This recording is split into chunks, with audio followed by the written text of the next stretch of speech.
Yes. On a day which is usually for celebration, it's a very tough day in Texas. We had a disastrous flash flood that hit somewhere around 4 in the morning. The rain came down 12 inches or more per hour. That river rose 26 feet in 45 minutes. It was a dry bed. It had been dry. There wasn't a lot to absorb it. It went down the rocks, and it was a destructive flood, taking property and sadly lives. There have been confirmed deaths. That number changes, and the one thing I've learned in this position over many disasters that Governor Abbott or I have had to cover, the first news is always not the correct news. And you always pray for it being better. But I'm not going to give exact numbers, but we don't have exact numbers, but somewhere between 6 and 10 bodies have been found, some in cars that were washed down upstream that came down into the area. Some are adults, some are children. We have 14 choppers, as I said, 12 drones, 9 rescue teams, swimmers in the water, rescuing adults and children out of trees.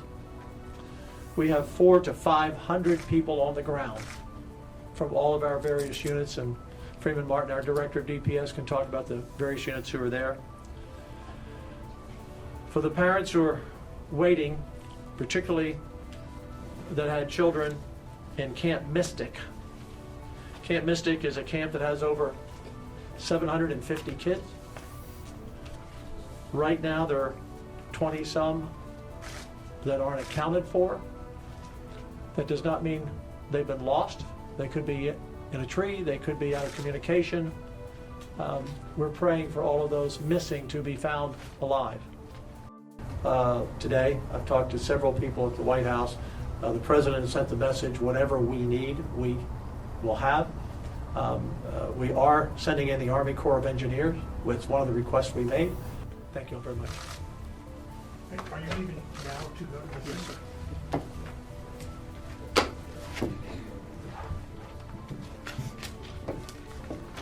We've had some small aircraft working in the areas that they could work in, up and into evacuate some of the camps that are along the river where some of these kids were located.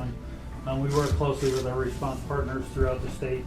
We've been working closely with the local government responders.